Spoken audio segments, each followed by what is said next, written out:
Welcome to Lotus Tale Studios. If you love stories of unexpected twists, you are in the right place. Hit that subscribe button and turn on notifications so you never miss a tale. Now, let us begin. I was born in a brothel, yet my face mirrors the princess as if we were carved from the same jade. Because of this resemblance, I was branded with a lotus flower identical to hers and forced to replace her in a political marriage to the enemy kingdom. To avoid sending his precious daughter, the Eldoria emperor had me marked and sent as a sacrificial pawn. When I arrived in the Racer, their emperor assigned me to his 9th son, Chen Yifan, as an insult to my kingdom. They gave us their most despised prince, a man who had lost both legs in battle and supposedly would not live much longer. On our wedding night, a masked man lifted my veil. I saw his broad shoulders and long legs, and my heart leaped with joy. The rumors must be false. My lord is perfectly healthy. But then he turned, and behind him sat another man in a wheelchair, dressed in wedding robes. He smiled gently and said, "It seems the princess prefers vigorous men. I am afraid I will disappoint you. I had mistaken the guard for my husband." This was the real Chen Yifan. I quickly pulled my hand back and said awkwardly, "Not necessarily." Chen Yifan's smile was harmless. "It is fine, princess. Speak freely. I have a good temperament and will not hold grudges." His smile was beautiful, his eyes sparkling in the candlelight like scattered stars. Mesmerized, I blurted out, "Well then, I do prefer men who can walk over men in wheelchairs." The wheelchair rolled forward slightly. Chen Yifan sighed. "What a pity. With my condition, I am afraid I will disappoint you, princess." "Well, it cannot be helped," I sighed along with him. "Since we are already married, we must make the best of it. We cannot divorce now, can we?" The silver-masked guard, Chen Yifan's personal attendant, helped him sit beside me on the bed, glaring at me the entire time. I glared right back. He reached for his sword. I immediately pulled the sharp hairpin from my hair. Chen Yifan watched us both with quiet amusement, then waved his hand. "Withdraw, Zhong Wei." Zhong Wei bowed stiffly and left, but not before giving me one final look of cold warning. When only the two of us remained, Chen Yifan lowered the bed curtains and said softly, "The wedding ceremonies are exhausting. You must be tired after such a long day. Why do you not rest early?" Hearing this, I immediately perked up. "You want to consummate our marriage?" Before becoming the substitute princess, I was trained in the House of Blooming Flowers to be a top courtesan. Music, chess, calligraphy, and painting were just the surface. What I truly studied, what I spent years perfecting, was how to please men. This body had been carefully maintained. Full curves, slim waist, red lips, and eyes that sparkled with practiced allure. Madame Qing once told me, holding my chin up to examine my face, "Lian Hua, my child, you are a natural-born beauty. Just by removing your clothes, no man could resist you." But when I pulled my robe open slightly, Chen Yifan stopped me with a gentle hand. "No need." I looked up at him suspiciously. "Are you not interested in women?" Chen Yifan was speechless for a moment, his deep eyes studying me. "Princess, you know I have this disability. I cannot consummate our marriage properly." "It is fine," I said with professional enthusiasm. "You just lie there. I can handle everything myself." Chen Yifan removed the elaborate wedding robe from my shoulders, his fingers light and unhurried. I remembered Madame's instructions and called out softly, "My lord," in a breathy voice meant to stir desire. He removed the complex hairpins from my head one by one. I weakly pushed his hand away saying no, we should not, while my eyes encouraged him to continue. He took a silk ribbon from the bed curtains and tied my wrists together lightly. My heart filled with anticipation. But then Chen Yifan simply pulled the blanket over me, covering the Lotus brand on my chest, and lay down beside me without removing a single layer of his own clothing. "Princess, be good and sleep." I could not believe it.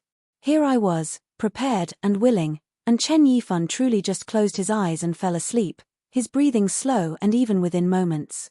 My heart felt as if drenched with cold water. I lay there unable to sleep at all, staring at the red curtains above, trying to calm myself with memories from the past. I grew up in the House of Blooming Flowers from childhood. They say my mother also came from such a place, deceived by a high-ranking official who promised marriage before leaving her with child. She died shortly after giving birth to me, her body worn out and broken. Madame Qing saw I had a lovely face with potential worth cultivating, so she raised me herself. She taught me to read and write, play instruments, paint, do needlework, and bedroom arts, determined to transform me into an accomplished courtesan who would bring great profit to her establishment. However, just 1 month before I came of age and would have been sold to my first customer, someone appeared and bought my freedom with 10,000 gold taels, bringing me to the Eldoria Palace. Only then did I learn that our border had suffered a great defeat. Our protector general had died in battle. The young general from the Racer had captured 7 cities in a row, making our already poor kingdom even more desperate and vulnerable. Seeing the Racer ready to continue their assault, our emperor hastily proposed a political marriage but could not bear to send his only daughter, Princess Shen Mingzhu. So he decided to have me, who resembled the princess so closely we could be twins, replace her instead. That day I knelt in the palace while Princess Shen Mingzhu sat high above on a cushioned throne, her cold gaze filled with resentment and barely concealed fury. "A lowly courtesan dares to share a face with mine," she hissed through her teeth. "Madame Qing had taught me well. Lian Hua, for someone of your status, pride is just a way to raise your price slightly. Dignity should be discarded early. It will only bring you pain." I lowered my head obediently. "Yes, this servant status is lowly. How could I compare to your highness's precious nobility?" The princess approached, her blade grazing my cheek, the cold metal pressing against my skin. I looked at her in terror until the emperor spoke from his throne. "Enough, Mingzhu. If you ruin her face, who will go in your place?" She snorted and threw down the blade with a sharp clatter, then ordered coldly, "Brand the lotus mark on her chest. No medicine for the pain. No breaks. Let this woman truly feel it." Princess Shen Mingzhu had a lotus-shaped birthmark on her body, right over her heart, considered a sign of great fortune. The emperor treasured her even more because of it. I was stripped and held down on a stone slab in the cold courtyard. It took a full day and night to complete the branding with hot iron, petal by petal, to match the princess's mark exactly. By the end, I was in too much pain to even make a sound. I could only twitch and whimper, the smell of my own burned flesh filling my nose. To be fair, Princess Shen Mingzhu had genuine grievances. Without me, she would have been the one sent to the Racer, married to a crippled dying prince in a foreign land. Among my attendants for the journey were 2 palace maids, Liu Yang and Xiao Xing, who were actually spies sent by Eldoria's court to monitor me and gather military intelligence about the Racer. Initially, everyone thought I would be taken into the old the Racer emperor's harem as a low-ranking concubine. Even I thought so and felt somewhat regretful about it. No matter how vigorous, an old emperor could not compare to a young man. But unexpectedly, I was married to Chen Yifan instead. The Racer court claimed it was to perform a ritual to ward off evil, using my youth to extend the dying prince's life. Their real intent was to insult Eldoria by giving their princess to their most despised crippled son. But I was not the real princess, so I felt no shame. If anything, I felt relieved. At least Chen Yifan was young and beautiful. At noon the next day, Chen Yifan had already awakened. Hearing him stir, I immediately opened my eyes and said gently, "My lord is awake. Please untie this ribbon so I may serve you." Chen Yifan sat up against the headboard, smiling as he watched me struggle slightly. "Why should I untie you?" "So I can serve you in dressing and washing," I said, trying to sound dutiful. He shook his head slowly. "No need. You are a princess. How could you do such menial things? Just keep it tied." I grew annoyed. "Chen Yifan, untie it quickly. I need to use the bathroom. This is not funny." He laughed, a genuine sound, and helped me remove the ribbon, his fingers briefly warm on my wrists. As I tried to get out of bed, he pulled me back, draping an outer robe over my shoulders. "Princess, do not forget to dress properly. There are servants outside to guide you." After I returned, Chen Yifan was already dressed in deep blue robes and having breakfast at a small table. Zhong Wei stood beside him, whispering something urgently. In last night's dim candlelight, I had not seen Chen Yifan clearly. Now in the morning light I could see his clear eyes, high nose bridge, jade-like fair skin, and a beauty mark at the corner of his eye that added charm to an already striking face. But his expression toward Zhong Wei was cold and distant. Such a beautiful person, yet missing his legs and dying young. What a tragic waste. I stood at the door staring, unable to look away. He looked up. "Princess, come have breakfast. We must enter the palace soon to pay respects to the emperor. It is expected of newly married couples." Upon entering the palace, the emperor had not finished morning court, leaving us to wait outside in the harsh summer sun. Seeing the increasingly harsh light, I pushed Chen Yifan's wheelchair into the shade of a nearby pavilion. Just then, 3 people approached down the palace path. 2 somewhat resembled Chen Yifan. One had narrow, calculating eyes and the other walked with an arrogant swagger. The arrogant one, seeing Chen Yifan, immediately laughed loudly. "Second brother, look. It seems the evil warding ritual worked. 9th brother, who was not supposed to survive the wedding night, actually looks better today." The second prince, Chen Jing, did not look at Chen Yifan at all, only at me, his eyes traveling slowly over my body in a way that made my skin crawl. "Such a pity for Princess Shen Mingzhu," he said with false sympathy. With 9th brother's disabled body, the princess must endure much hardship in the bedchamber. The 10th prince, Chen Rui, laughed even louder. More like a courtesan with plenty of theoretical knowledge but no practical experience. All dressed up with nowhere to go. I immediately understood the hidden insult in their words. I looked at Chen Yifan sitting in the wheelchair, his jaw tight, expression coldly indifferent.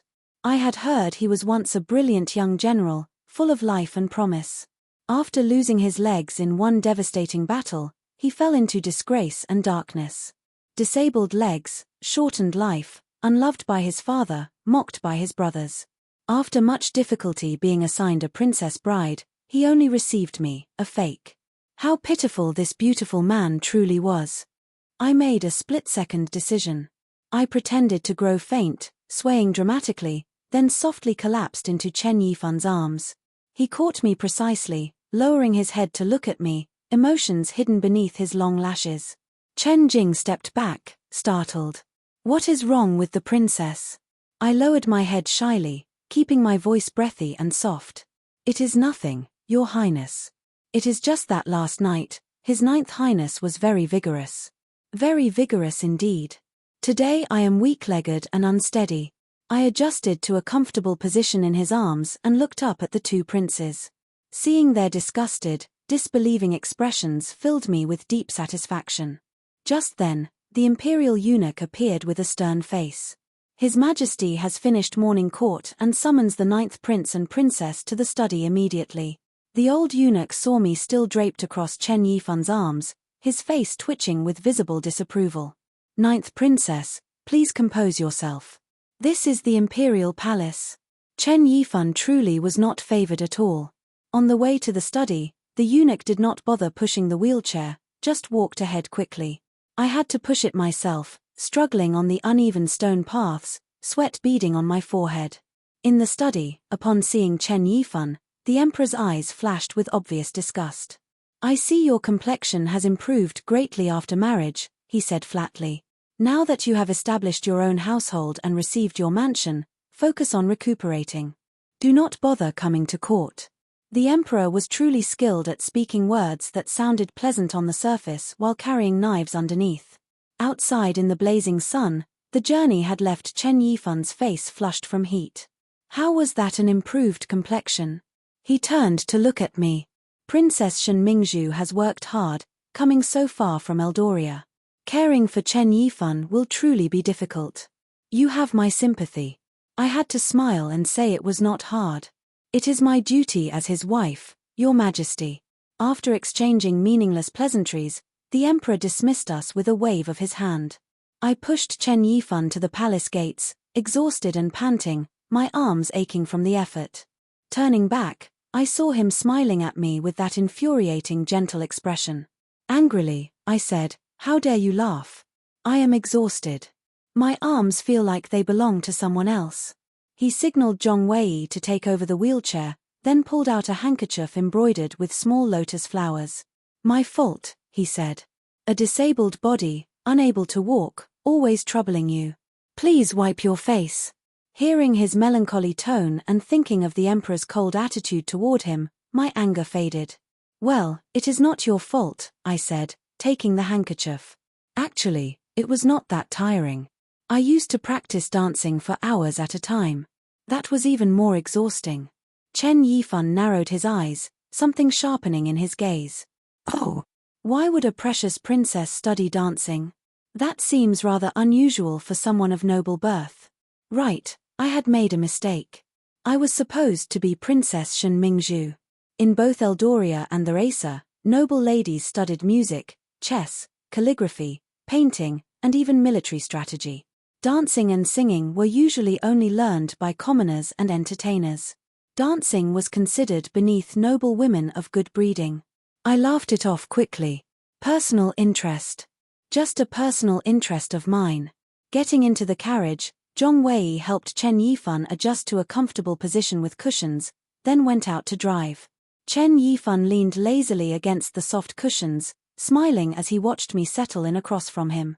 Sunlight filtered through the curtain gaps and illuminated his deep eyes.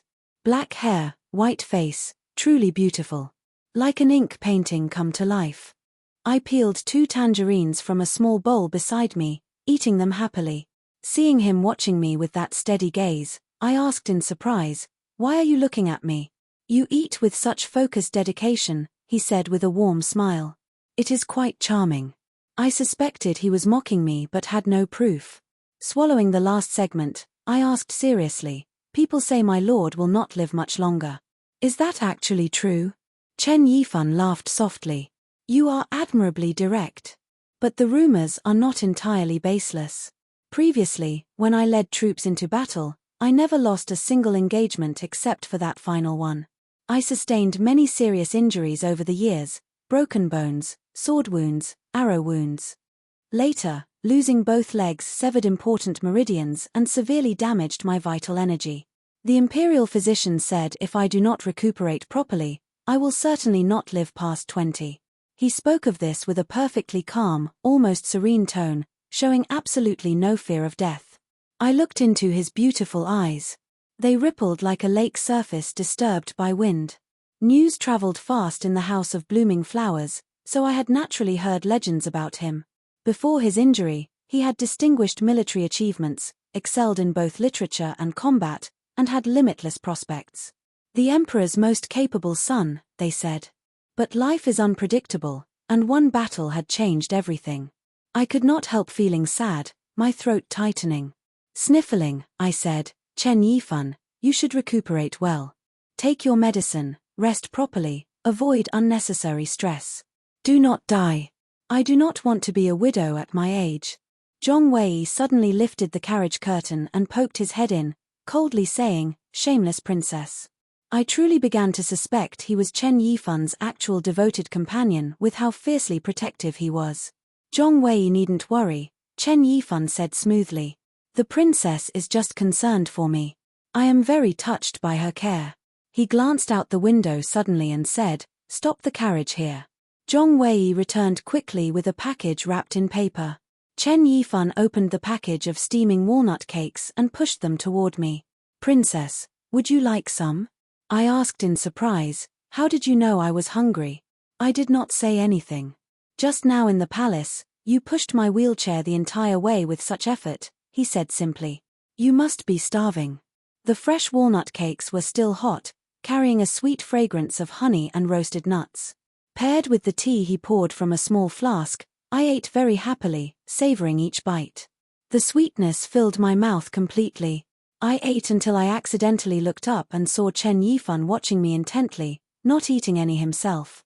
I hesitated a moment, then broke off a piece to offer him. "If you wanted some, why did you not have Zhong Wei buy another package? We could have shared more properly." Chen Yifan did not take it, just narrowed his eyes thoughtfully and asked, "Does the princess like walnut cakes so much? You are eating them as if they are a rare treasure." I looked at what was in my hand and answered honestly, "They are all right. When you are hungry, everything tastes better. Besides, were you not the one who specifically had Zhong Wei buy them?" This Chen Yifan was truly a strange man. Not long after we returned to the mansion, rewards from the palace arrived in a formal procession.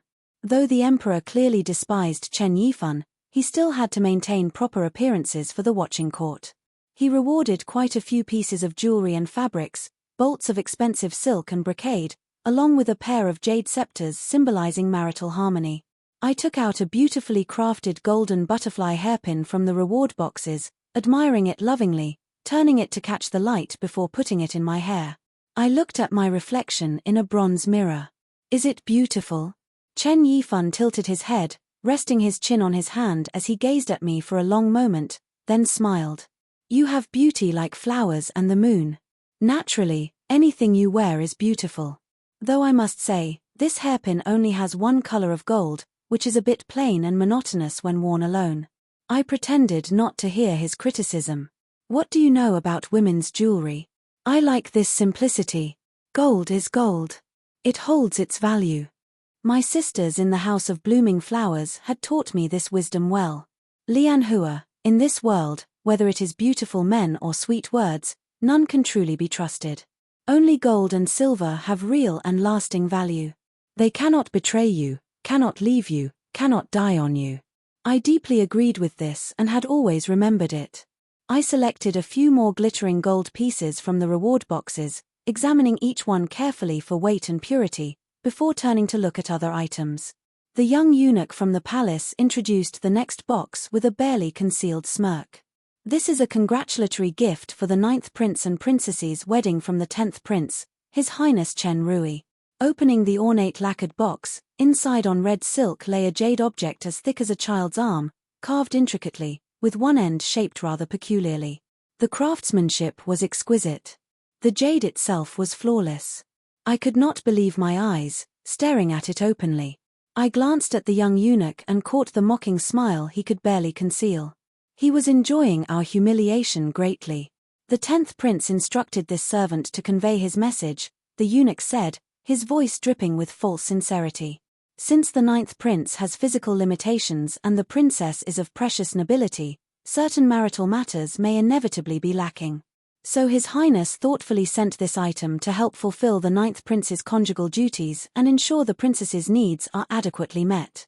The insult was deliberately clear. The entire room went silent. Since it is 10th brother's thoughtful intention, I accept it, Chen Yifan said with complete calm, his voice giving nothing away. Zhong Wei, receive the gift. Zhong Wei went forward stiffly to take the box. Watching the palace people leave, bowing mockingly low as they went, I suddenly rushed over, snatched the box from Zhong Wei's hands, and smashed it hard on the ground.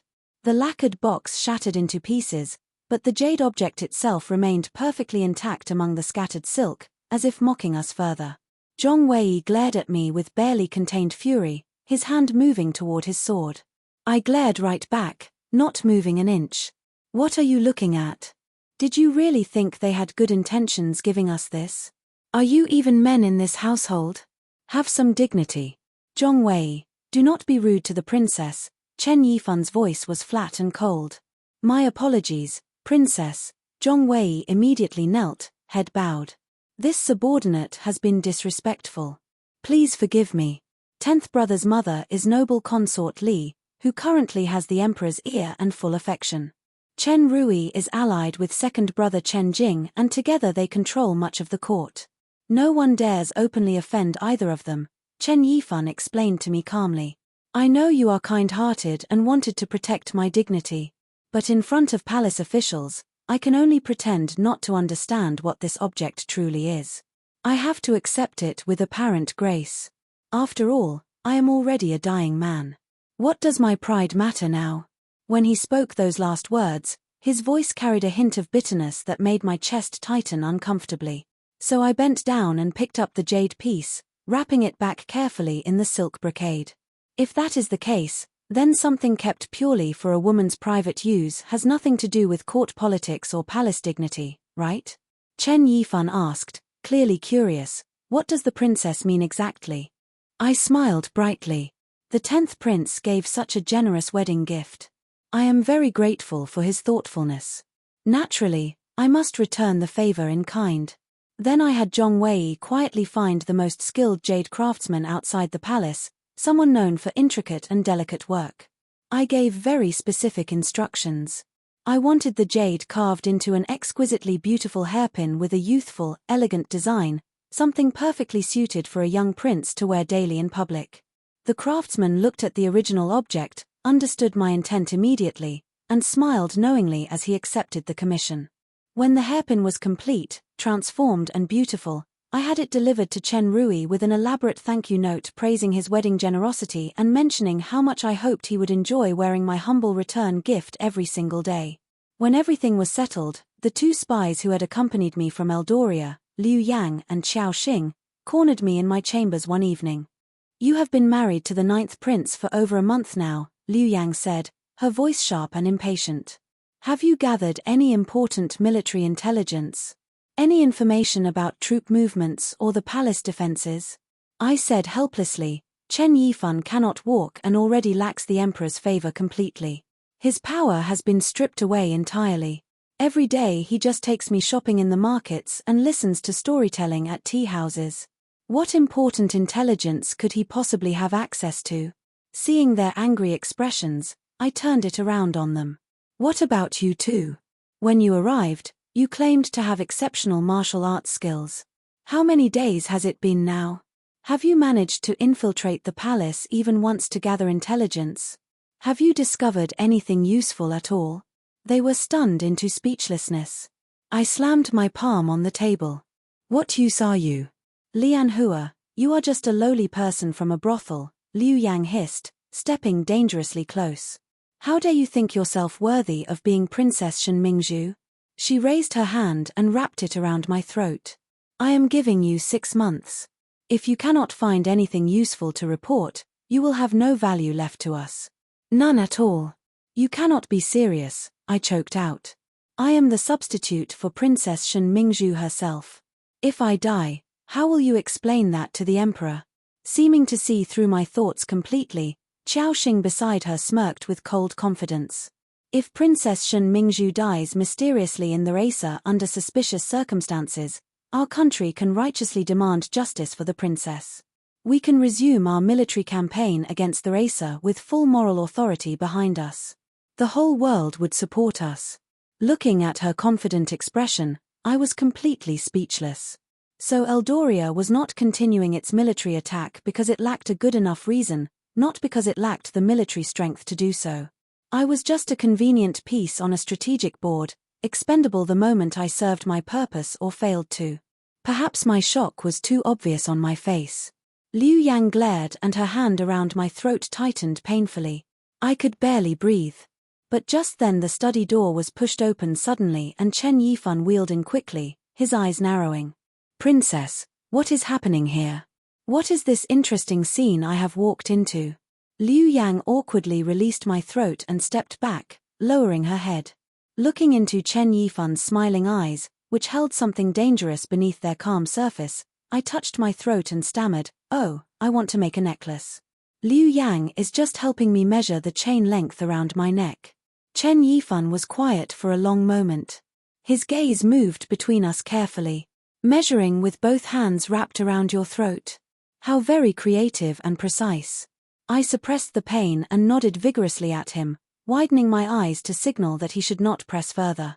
Chen Yifan had Liu Yang and Xiao Xing withdraw from the room with a quiet command that left no room for argument. After they scurried out, he wheeled directly to me. He looked up from his seated position, studying my face and neck carefully. I unconsciously pulled my collar higher, trying to hide the red marks forming on my skin. Chen Yifan sighed and pulled out a small book from within his robes. "Princess, do you know what this is?" He held it up to my face. I lowered my eyes, saw the unmistakably explicit images and text on the cover, and felt my face go hot, but I forced myself to look confused. "What is this? Some kind of unusual illustrated guide?" When I was working in my study earlier today, I found this tucked inside an unfinished military strategy book on my desk. Yesterday, Zhong Wei mentioned that only you entered my study while I was away. So I am naturally curious about where this came from. I lied quickly. Maybe Zhong Wei left it there himself. He has been acting very strangely lately, very distracted and unfocused. Your Highness should really ask him about it directly. But before I could finish constructing my excuse, Chen Yifan suddenly pulled my belt, making me fall forward directly onto his lap with a startled cry. I immediately touched his legs frantically with worried hands. Chen Yifan, are you all right? The physicians said your legs need careful attention. Any pressure could damage them further. I had sat directly on them. I could only pray desperately that my weight was not too heavy. He made a soft involuntary sound, then suddenly grasped my wrist firmly. His beautiful face gradually drew closer, his warm breath brushing across my cheek. Princess, do you know something interesting? I looked at him in a complete daze, my thoughts scattered. Know what? Normally you address me directly by my name, he murmured with quiet precision. Only when you are afraid or nervous do you call me Your Highness formally, the way Zhongwei always does. It is quite a telling habit. His lips paused just beside my ear, so close I could feel their warmth. If according to your story, that book was left there by Zhongwei, then tell me, what exactly are you so afraid of right now? The dangerous closeness made it impossible for me to think at all. I turned my face away, trying to avoid his eyes. But looking at him, so calm on the surface like morning mist, yet beneath that calmness like a blood-stained sword that had seen real battle, I slowly remembered something important. Before becoming this disabled, apparently harmless prince, he had commanded armies. He had made life and death decisions. He had killed. Is the princess feeling shy? Chen Yifan laughed softly. 7 days ago, when I was bathing, you wore thin silk clothes and burst into the bathing room uninvited. 3 days ago, before sleeping, you burned incense in my room, incense with specific stimulating properties that I noticed immediately. Now you have placed this particular book inside my study. His cool fingers found my neck and rested there, like a sharp blade held lightly to skin. I trembled despite myself. I admit I was simply curious, I whispered. About certain matters. Oh, really? I looked away pointedly. He gently increased the pressure on my neck. The sharp pain pulled me suddenly into vivid memories I had spent years trying to bury deep. Back when I was 14, I had tried to escape the House of Blooming Flowers. I made it all the way to the city gates before Madame Qing's people caught me and dragged me back through the streets in broad daylight. My hands were scalded with boiling water as punishment first, then bound tightly behind me with rough rope that had been soaked in salt water until it burned into the raw wounds. Then they tightened the rope around my neck, squeezing until my vision went dark and I thought I was dying. Then they would loosen it just before I lost consciousness completely. Over and over, more than a dozen times, until I was paralyzed by the repeated feeling of approaching death. Only then was I considered properly broken and obedient. That is Lian Hua's fault, I had sobbed brokenly. Please forgive me. I will be good. I promise I will obey. Madame Qing had grasped my chin and lifted my face up to examine my tear-stained features with obvious satisfaction. Lian Hua, you must remember this very well. Being born in the House of Blooming Flowers is your fate and always has been. You cannot escape what heaven has already decided for you. I was pulled from the memory by warmth replacing the pressure on my neck. Opening my eyes, I saw Chen Yifan applying medicine to the marks left by Liu Yang's grip earlier, his touch impossibly gentle for hands that had also held a sword. Hot tears fell from my eyes onto his hand without my permission or intention. He paused, looking at them, then sighed. I heard Princess Shen Mingzhu is arrogant and fierce, proud and untouchable. Why does this princess cry so often? You are nothing like the rumors at all. I felt deeply wronged, pulling his sleeve to wipe my eyes like a small child would. I already told you rumors cannot be trusted. You claim you are dying soon, yet looking at you right now in this pitiful state of concern, I think I worry more for your health than you do yourself. His hands suddenly stilled on my neck. I asked alertly, are you thinking of strangling me now? Finishing what Liu Yang started? How could I? Chen Yifan said gently, resuming his careful work with the medicine. I simply feel you have a remarkable talent for saying exactly the right and wrong things simultaneously. The next day, Chen Yifan arrived at my chambers with a sandalwood box, Zhongwei following behind carrying a second larger chest. Knowing the princess likes gold jewelry, I had Zhong Wei retrieve these from my private storage vault. Do you find them satisfactory? He opened the boxes to reveal piles of glittering gold pieces, hairpins, bracelets, necklaces, and rings catching the morning light brilliantly. My eyes seemed glued to the pile. After a long while, I looked at Chen Yifan and nodded vigorously. Very satisfied. Extremely satisfactory indeed. He applied more medicine to my neck without hesitation over the following days. One morning as he worked, he asked casually, "Just measuring for a necklace produced such severe injuries? The marks suggest considerably more pressure than sizing a chain would require." I made up a story quickly. Liu Yang is naturally incredibly strong. She can lift a whole ox by herself. She often performs feats of strength for my entertainment and simply does not know the full extent of her own power. She got carried away with the measuring. Chen Yifan said nothing, just continued applying medicine carefully, but something flickered and settled in his eyes. A few days later, he called the butler over and gave quiet instructions. Move Liu Yang and Xiao Xing out of the inner courtyard. Reassign them to clean the stables from now on. In their place, 2 new attendants would serve me personally. One named Su Qing, a gentle girl responsible for my daily needs, and another named Mai Lin, responsible specifically for my safety and protection. I noticed Mai Lin had familiar features, something about the set of her jaw and the shape of her eyes that seemed known to me. Are you perhaps related to Zhong Wei? Mai Lin blushed shyly and ducked her head. Zhong Wei is my older brother, princess. He has always looked after me. One sibling cold and sharp as ice when dealing with me, the other timid and sweet. Finding it genuinely amusing, I teased Mai Lin with a few questions about Zhong Wei's childhood until her cheeks were crimson. Just then Zhong Wei himself entered the room with his sword at his side and his expression stern as always. Princess, His Highness requests your presence in the study immediately.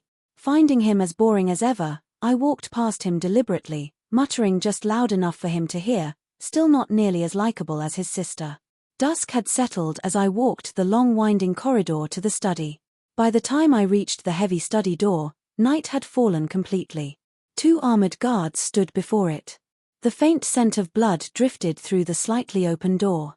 I had a sudden bad premonition twisting in my stomach. Pushing open the door and stepping inside, seeing Liu Yang's body on the floor, that premonition sharpened to certainty. She had always looked down on me with barely concealed contempt since the journey from Eldoria, knowing I was not the real princess. Now she lay on her back on the cold stone floor, eyes wide open in permanent shock, a single neat wound through her chest. She was clearly dead. I trembled, my eyes searching urgently through the dim room for Chen Yifan. His wheelchair sat half in shadow with only 2 low oil lamps casting flickering light. His pale elegant hand extended from the darkness, one holding a blood-covered sword, the other slowly wiping the blade clean with a folded white cloth. The wheelchair rolled forward as he moved into the lamplight and looked up at me with a lazy, perfectly pleasant smile. Princess, you have arrived. Perfect timing. I was caught between the urge to turn and run immediately or to kneel and confess everything. Just then he set the sword down on the floor before me with a quiet, deliberate clatter. I tremblingly picked it up, the handle still warm. You want me to end my own life? To make sure there are no more complications? Hearing this, Chen Yifan looked genuinely surprised, his eyebrows rising. Why would you think that? That is quite an alarming leap in logic. Then why give me the murder weapon? And Liu Yang, I gestured weakly at her. Oh, her, he said with dismissive calm. I called you here specifically because of her, actually. She sneaked into my private study this evening, apparently wanting to steal something from the hidden compartment behind the east wall panel. When I discovered her, I had to kill her. It was a matter of self-preservation. He paused, his expression cooling further.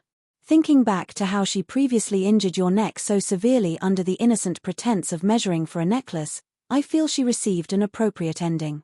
She was too dangerous to leave breathing. I said numbly, my voice coming out flat and distant, I understand. Chen Yifan continued in the same contemplative tone. Chen Rui knows I will not live long but still feels uneasy about my mere existence. So he bribed Liu Yang to try to arrange an accident that would kill you and frame me for negligence in protecting my own princess bride. When that opportunity failed to materialize, he had her attempt to steal my military command token and the southeastern deployment maps. With those, he could proceed to the next stage of whatever he is planning against me. Fortunately, I discovered the theft attempt in time and avoided a significant disaster. After finishing his explanation, he looked up at me with that same gentle smile. Princess, does my reasoning strike you as logical? Completely illogical with several significant holes, I thought to myself clearly. But outwardly I kept nodding with apparent agreement. Very logical. The evidence is clear and convincing. Your Highness's analysis is thorough. Chen Yifan seemed genuinely satisfied with my response. He called the guards to remove Liu Yang's body for burning and to clean every trace of blood from the floor before morning. I stood to one side, as still as a stone pillar, not daring to speak or move unnecessarily. Yet Chen Yifan was not finished with me. His voice found me in the silence.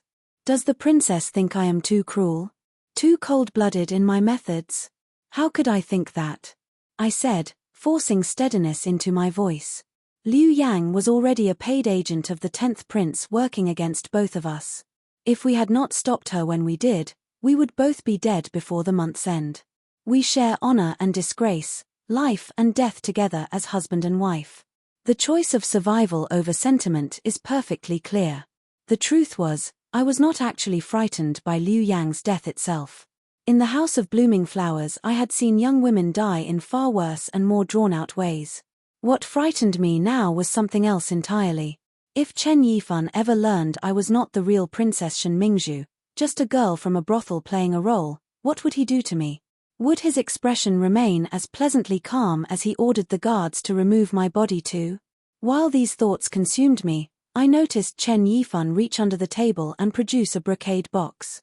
Opening it revealed an elegant jade bracelet, pale green like early spring leaves, carved with delicate phoenix patterns. He took it out with careful hands, smiling gently at me. Since Liu Yang has betrayed us, completing the necklace she was supposedly helping with is no longer possible. But fortunately, during the days when I was applying medicine for your neck, I quietly measured your wrist size. I had this bracelet specially made. Chen Yifan gestured for me to come closer. I extended my hand automatically to take it, but he would not let go. Lower your head a little so I can clasp it on properly.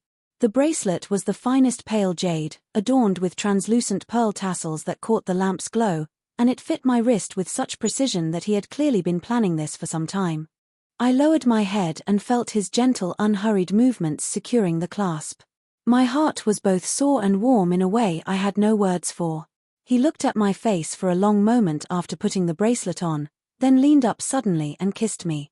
The unexpected tenderness spread through me like warmth from good tea, his light mint scent mixing with something uniquely his own. I stood there stunned, not moving. Then I heard him say with quiet apology, "I am sorry. I could not stop myself. I have been too presumptuous with you." "It is fine," I came back to myself quickly, my practical nature reasserting. "Actually, you could be considerably more presumptuous. Much more so. I would not object at all." He studied my face for a long moment with an expression I could not quite read, then his lips curved into something real and warm. In that instant, his eyes lit up brilliantly like stars reflecting in still water. Then he said very quietly, "There is no need yet." One rainy autumn night, cold seeping under every door and around every window, I carried my blanket and knocked on Chen Yifan's bedchamber door. I looked at him as pitifully as I could manage when he opened it. "It is cold tonight and I am weak. I often have nightmares that I cannot escape alone. My heart is full of fear and you are the only one I can think to come to." Chen Yifan looked at me for a long moment, his eyes unreadable. Then he stepped back from the doorway. "Come in then." From that night forward, Chen Yifan and I shared a bed. He would hold me and kiss me gently, his hands slow and tender, but he would never go further than that. One night, I reached the absolute limit of my patience with this careful restraint. I sat up abruptly and tried to pull at his sleeping robes, determined to move things forward myself. He held my wrists gently but with complete firmness and shook his head. I am dying, Lian Hua. I do not want to bind you to a dead man's memory with that kind of connection. Under the dim lamplight, he lay on the bed with his black hair spread across the pale pillow, face almost luminous in its pallor, eyes reflecting the flickering flame. He looked beautiful and fragile in equal measure. Like a painted image of something that would not last. I suddenly remembered something from earlier in the day. When Chen Yifan and I were strolling by the lotus pond in the garden, he had made a clumsy excuse to send me ahead without him. Suspicious, I had quietly doubled back instead. Peeking from behind a large decorative stone, I saw him bent forward, taking a blood-stained handkerchief away from his mouth. He straightened slowly and stood staring at the lotus flowers blooming perfectly on the water, their pink petals utterly indifferent to his suffering. That image would not leave me. Princess, why are you crying again? Chen Yifan reached out to brush hair back from my face, his touch impossibly gentle. The rumors about you being arrogant and fierce are clearly completely wrong. You cry so easily. Through my tears I could not see his expression clearly, but I could feel the warmth of his arms coming around me and hear his heartbeat, fast and real, against my ear. Chen Yifan, I gripped his sleeping robes and asked the question I could no longer keep in. Will you really die? Tell me the honest truth. Chen Yifan did not answer.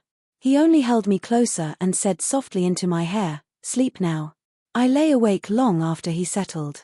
In the House of Blooming Flowers, I had a dear friend named Xiao Yu, 8 years older than me and kind in the way that truly kind people are, without needing a reason. When I was small and newly arrived, still crying at night for a mother I would never know, Xiao Yu would hold me and tell me whatever she knew. She told me once, your mother was a great beauty, Lian Hua. That is why a nobleman could not leave her alone.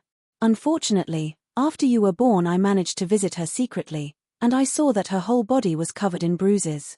There was not a single spot that had been spared. She died from what he did to her. Later, Xiao Yu died too. She was wearing a pink dress embroidered with white lilies that she had saved carefully for months to buy, planning to wear it when she kept her promise to take me to see the New Year Lantern Festival. That day, a wealthy client who frequented the house was in a foul mood. Xiao Yu accidentally bumped into him in a corridor and spilled his tea. He had her killed by his dogs in the courtyard while everyone stood frozen, too afraid to move. The client compensated Madame Qing afterward with a box of gold and thought nothing more of it. Xiao Yu's body was bundled into cheap cloth and thrown into the mass grave outside the city walls. I was not even allowed to see her one final time or say goodbye. And now the person who might leave me was Chen Yifan. The thought of it sat in my chest like a stone. So I began searching in desperate earnest for a divine physician with the skill to cure what ordinary doctors could not touch.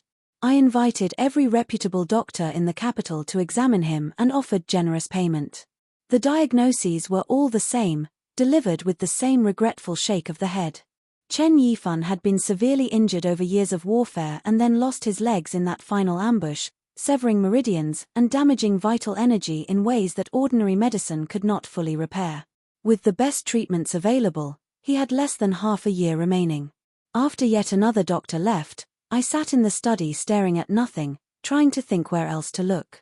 Chen Yifan himself remained perfectly calm through all of it, and one evening even found the situation worthy of some dark humor. On our wedding day you said you preferred healthy, vigorous men. With me like this we can only make do. If I die before you I will find someone suitable for you before I go. A proper healthy replacement. Fine then, I said deliberately, letting anger sharpen my voice. I think Zhong Wei is not entirely unappealing. After you die, I will simply marry him instead. Zhong Wei, who had been standing quietly near the wall, dropped immediately to his knees. This subordinate is completely unworthy of the princess in every regard. Please retract these words immediately, I beg you. Then you can follow the 9th prince to his grave, I snapped. Both genuinely angry and genuinely sad, I bit my lip and turned to leave. After one step, I was pulled backward into Chen Yifan's arms from behind. He held me with his chin resting on my shoulder and sighed softly against my neck. It is my fault entirely. I should not have joked about something that causes you real pain. I asked, my voice breaking. I was sent here from Eldoria as your wife for a political arrangement. Do you truly think that after you die I can simply remarry in peace? Do you think they would allow that? Princess, he started.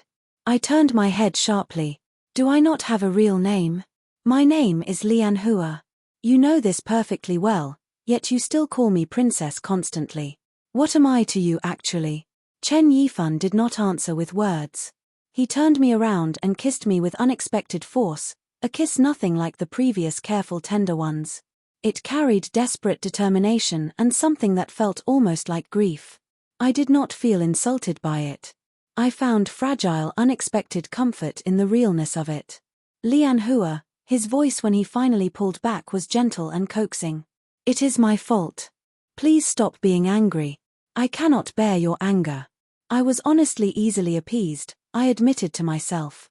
Hearing him say my actual name made something loosen in my chest immediately. My anger evaporated. But wanting to press my small advantage while I had it, I kept a carefully stern expression. Then you must agree to one thing I ask of you. What is it? Tonight, be with me properly. No more careful restraint. No more excuses about not wanting to burden me. As soon as those words left my mouth, before Chen Yifan could respond at all, Zhong Wei, who had just risen from his knees, turned abruptly and walked out of the room at a pace that was just short of running. I stared after him completely bewildered. Chen Yifan remained perfectly composed, faint amusement in his eyes. Do not mind Zhong Wei. He is simply embarrassed by frank conversation. That night I brought a bottle of good wine to Chen Yifan's chamber. This was something the older women in the House of Blooming Flowers had taught me. They said experiencing such intimacy for the first time always carries some nervousness no matter how prepared one feels. Wine helps. I was not especially nervous myself. I was mainly worried Chen Yifan might be the one who needed the calming effect. Madame Qing had given me extensive theoretical education. I had studied every available instructional text the house possessed, though I had never had practical experience of my own. That night, I wore the thinnest sleeping robe I owned.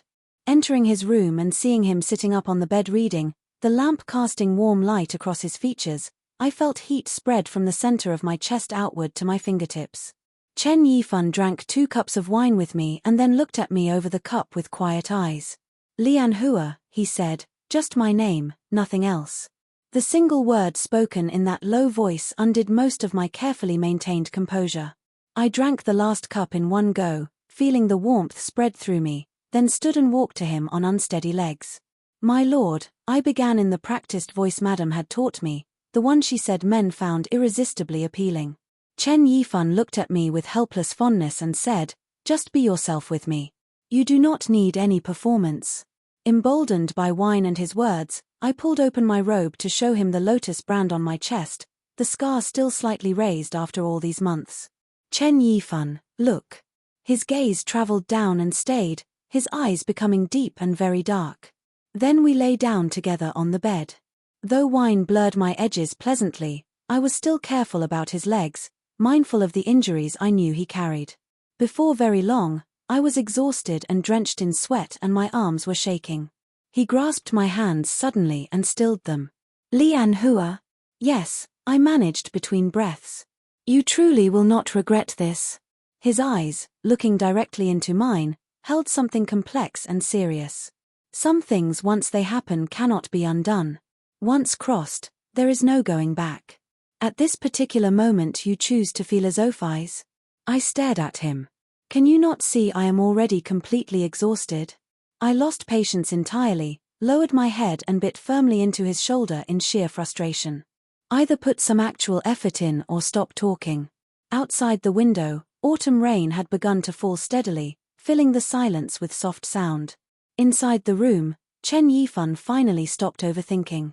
What I had said boastfully before the 2nd and 10th princes on that early palace visit had not been entirely a lie after all. The weeks that followed settled into a new comfortable pattern, warmer and more honest than anything that came before it. One morning Chen Yifan went to his study early and I slept in until nearly noon. Su Qing brought a newly made pink dress to my room. I got out of bed slowly, looked at my reflection in the bronze mirror for a moment, and asked her, has my waist become slimmer recently? His Highness instructed the kitchen to prepare lotus seed and longan soup for you each morning, Su Qing said. He said you have been working hard lately and need nourishing food to keep your strength. Also, you do not need a slimmer waist. You are perfect as you are. I waved this off and began to share some wisdom. A woman's appearance is the most critical thing she possesses. If her beauty fades, a man's love will eventually follow. Maintaining one's figure and appearance is therefore absolutely essential. Su Qing listened with evident confusion. Is that really true? I was about to confirm this when Chen Yifan's voice came from just behind me. Of course it is not true. That is terrible advice. Turning around, I found him in his wheelchair near the doorway, his lips curved slightly but his eyes serious. Su Qing and Zhong Wei bowed and withdrew instantly, leaving us alone. I went to him. You finished work so quickly? He did not answer that, just pulled me down to sit on his lap and held me there, his eyes searching my face. Lian Hua, do you genuinely believe I love you because of how you look? I thought about it honestly. I nodded, then shook my head, uncertain. If my appearance were ruined tomorrow, if my face was badly scarred, do you think you would still love me? Chen Yifan said without any pause at all. Of course I would. You are my wife. That does not change based on your face. My chest tightened. Then if I was not a princess at all, could not have come here through any political arrangement, would you still love me? Would you even know to look for me? Just after asking, waiting for his answer, I felt how unfair the question was. How could he answer that reasonably? Biting my lip, I said quickly, do not bother. You do not need to answer it. It was a foolish question. I turned my face away so he could not see whatever expression was threatening to form. He sighed and gently but firmly turned my face back to meet his. Even if you were not a princess, he said clearly and deliberately, if I knew somewhere in this world you existed, I would find a way to get to you. The rumored Princess Shen Mingzhu is arrogant and cold and proud. I have never had any interest in those rumors. I know only the person sitting in front of me right now. The one I want to spend whatever life I have left with is you. Only you. Lian Hua. Sunlight came through the window and fell directly into his eyes, making them look bottomless and clear. I felt suddenly overwhelmed, tears forming without my permission. Madam Qing had told me, Lian Hua, the only thing about you with real value is your beauty and youth.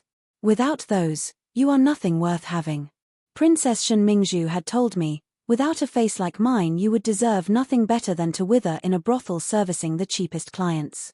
So even though my feelings for Chen Yifan had grown into something I had no previous name for, I had only dared to be happy in each individual moment, too afraid to look ahead toward any imagined future. But now Chen Yifan lifted my face in both hands and kissed my closed eyes gently, tasting the salt of my tears. Lian Hua, you have so many things more precious than beauty. That night months ago when I tied your wrists, I already asked whether you were certain. I gave you a full chance to reconsider. He began removing my outer dress layer by layer with unhurried hands. But you made your choice. And now there is no going back. That is simply the way it is. After I had tidied myself and we went outside, I found Su Qing and Zhong Wei standing very close together at the corner of the corridor, their heads bent toward each other. Sister, do not take the princess's advice about love and beauty to heart, Zhong Wei was saying with uncharacteristic earnestness. I care about you for reasons that have nothing to do with how you look. So brother thinks I am not beautiful then? Su Qing pouted. No, Zhong Wei said immediately, his composure completely gone. You are the most beautiful person I have ever seen. I simply meant that beauty is not why I cleared my throat with great satisfaction. Zhong Wei turned, saw me, and dropped immediately to his knees. This subordinate misspoke and made a careless comparison. Please forgive me, princess. I am very generous and will not hold it against you, I said magnanimously. Chen Yifan said calmly from beside me, the princess is tolerant and will not blame you. But remember to maintain proper respect at all times. Now come to the study, I have matters to discuss with you. When they had gone I asked Su Qing how long she and Zhong Wei had been courting. Half a month ago, she said, her face the color of a ripe plum. Zhong Wei asked my Lin to give me a gold hairpin as a token to express his feelings. I thought about him carefully and decided he is kind, though very quiet, and truly gentle at heart. So I agreed to let him court me properly. Gentle and quiet, describing Zhong Wei. Love does interesting things to people's perception. I smoothed Su Qing's hair affectionately. When you two marry, I will give you a generous dowry gift from my own collection. She blushed even deeper. Thank you, princess. A few days later I noticed Zhong Wei's absence from the household. Chen Yifan explained that he had assets in southeastern Theresa requiring management and had sent Zhong Wei to handle everything. Then in the same quiet voice he added, before I die, I intend to make all necessary arrangements. Zhong Wei will return with documentation and secure passage prepared. Ships and carriages will be waiting. He can escort you safely out of the capital to the southeastern region. The assets there are sufficient to keep you comfortably for the rest of your life. You will want for nothing. He said this one late night when I lay beside him and my breathing had only just begun to slow. Hearing it, I sat up abruptly, grabbed his hand and held it hard enough to feel his pulse. Say that again, I said. Say that part again slowly. Chen Yifan took a measured breath but continued without backing down. Lian Hua, I must make practical arrangements for your future. I cannot leave you exposed and without resources when I am gone. Then make your grave larger, I said flatly, staring directly at him. Large enough for the two of us together. You said we would live and die as one. Was that just something you said? Chen Yifan did not argue. He took my hand and brought it to his lips and held it there. I will listen to you, he said quietly. There was no other couple in the world quite like us, I thought. One a deliberate imposter, one supposedly dying. Every time after being close and tender we somehow ended up discussing death and funeral arrangements. It was absurd in a way that hurt. I refused to stop searching for a real cure regardless. I expanded the search throughout all of Theresa, sent servants to every province. But before anyone found a truly skilled physician, news of Chen Yifan's short remaining lifespan had spread throughout the entire capital. People whispered when we passed. That was when my Lin returned from the marketplace with something significant to report. Princess, she said breathlessly, people are talking everywhere about a famous divine physician who has come out of 20 years of complete seclusion. He appeared in the capital just recently and is practicing in an alley in the West District. He is said to have done things ordinary medicine cannot explain. But he will not make house calls under any circumstances. Patients must go to him. I went immediately to Chen Yifan and asked him to go with me to the West District. He refused at first on the grounds that it was not safe for us to move through the city right now. I sat before him and let real tears fall, the ones that came from genuine frustration and fear. He looked at the ceiling for a moment, then put down his brush. All right then. We will go. Consider it a short outing together. We have not gone anywhere in some time. The capital felt different when we went out, the atmosphere tighter and more watchful than I remembered. I pushed Chen Yifan through 2 streets after leaving the carriage and we encountered 3 separate patrols of Imperial Guards before reaching our destination. Of the 3 groups, only one small team stopped to properly acknowledge Chen Yifan. Their captain stepped forward and bowed deeply. Greetings to the 9th Prince and 9th Princess. It is an honor. Chen Yifan told him there was no need for formality while they were out of the palace. The captain shook his head with quiet firmness. Propriety cannot simply be abandoned, Your Highness. Not by those who know what they owe you. Old debts and old gratitude need not be spoken of again, Chen Yifan said, something softening at the edges of his voice. Now that I am disabled and without position, I am afraid my association brings you more trouble than benefit. The captain opened his mouth once, then closed it again. He bowed and returned to his men. When we were moving again I asked quietly who that was. His name is Lin Feng. He is a captain of the Imperial Guard now, Chen Yifan said, his gaze going ahead of us. He was my lieutenant for many years. He followed me into numerous campaigns and helped build everything I once had. After I was injured and lost all military position, most of my old soldiers were reassigned and scattered. He managed to stay in the capital. I thought about what that meant for a moment. Then I said, there is something else I want to mention. He looked at me. You called me madam earlier when we arrived. I liked it very much. You should call me that more often. It feels more genuine somehow. He said it was not appropriate in public, but his eyes were warm when he said it. In a quieter side street with our guard detail hanging back at a respectful distance, Chen Yifan beckoned me to bend down toward him. He kissed my ear lightly through the fur of my cloak, then said with quiet amusement, "Madam has issued her command." How could I dare refuse? Otherwise what? I asked. He paused with deliberate effect. Otherwise you might wipe your mouth and pretend nothing happened when we get home tonight. I stood up straight, startled and flustered, and immediately wiped my mouth with my sleeve before I could think better of it. Only then did I catch his bright smile and realize I had done exactly what he predicted. Chen Yifan. I hit his shoulder with restrained force because I worried about his health. He caught my hand and coaxed gently, "My fault entirely. No more teasing. Let us go find this physician." When we arrived at Divine Physician Wu's clinic, 2 full rows of Imperial guards were standing outside it. The whole atmosphere felt pressurized. They drew their swords the moment they saw us approaching. Our armored escort moved forward immediately in response, and the situation threatened to escalate before a familiar voice rang out from the clinic entrance. "I heard 9th brother does not have long to live at all. Why come out of the house instead of resting properly in bed?" Chen Rui stood in the doorway with his usual smirk, Chen Jing visible behind him. Chen Yifan did not look at him. He calmly produced a handkerchief and carefully straightened the cuffs of my sleeves that had gotten rumpled in the commotion, his movements unhurried and tender. "Madam, button up properly. The wind here is cold." Chen Rui was visibly irritated by this complete dismissal. He stepped forward and bent down to look at Chen Yifan directly. "9th brother, coming all this way to see a physician? Let me save you the hope and the journey. You should have been dead 2 years ago. Whatever time you have borrowed from heaven is already more than you deserve. Just stop dreaming of being cured and die with some remaining dignity." I glared at him.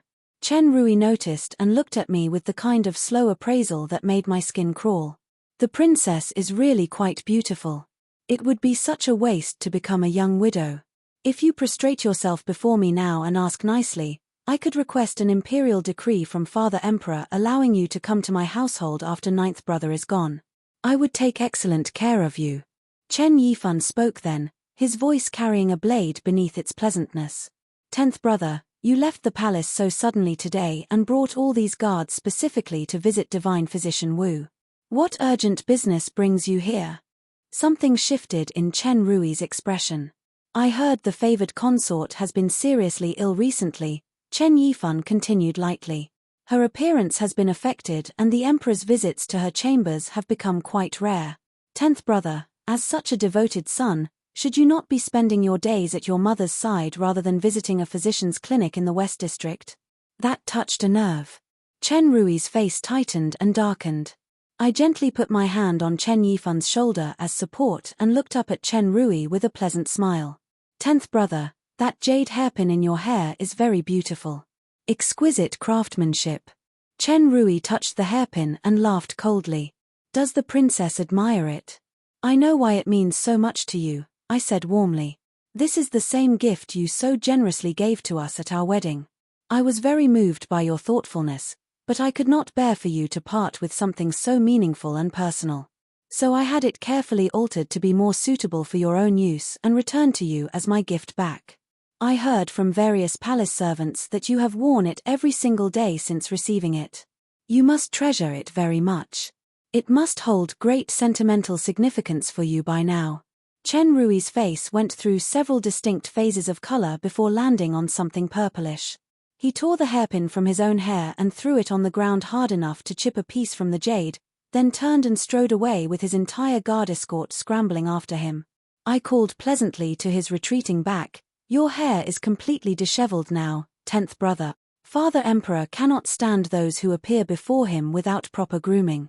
Remember to fix yourself before your next palace audience." He stopped walking, turned back, looked at me with eyes that would have been genuinely frightening if I were someone with more to lose.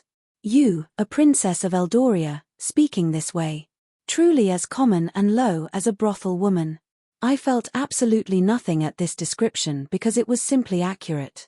I smiled at him with full sincerity. 10th brother brought every bit of this on himself. I merely offered a helpful reminder, and apparently that makes me common and improper. You truly do hold yourself to a very different standard than everyone around you. Chen Rui left. Finally, I pushed Chen Yifan to the clinic entrance where Divine Physician Wu waited, an elderly man with eyes like still water that saw further than they should. He felt Chen Yifan's pulse for a long careful time, pressing his fingers to different points along the wrist and throat. Finally he looked at us both with gravity. The illness is very deep and difficult to address. I will prescribe medicine. 7 doses to start. Take them home and try them first.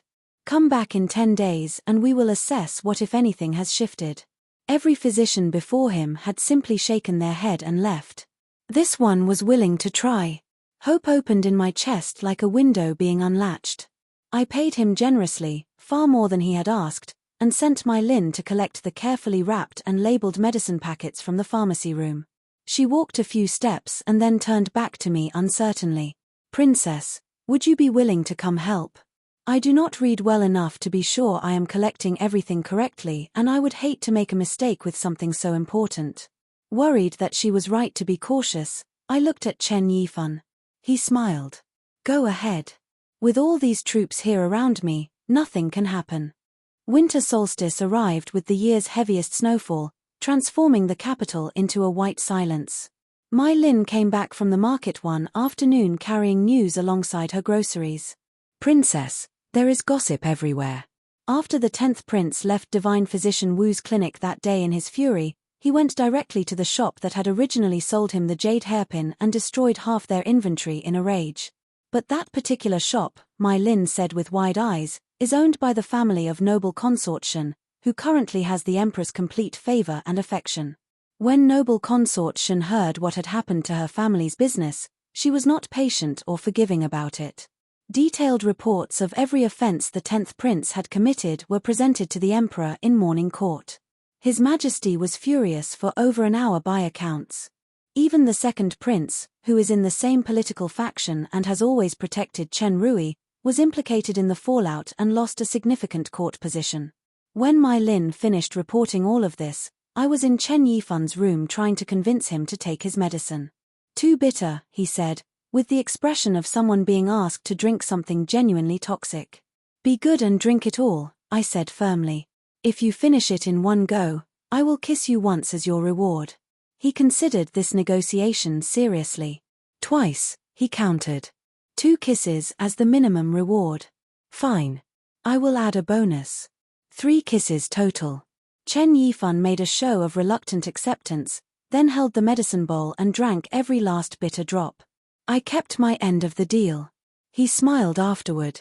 In the end, who exactly is rewarding whom here? I coughed, feeling caught, and changed the subject smoothly.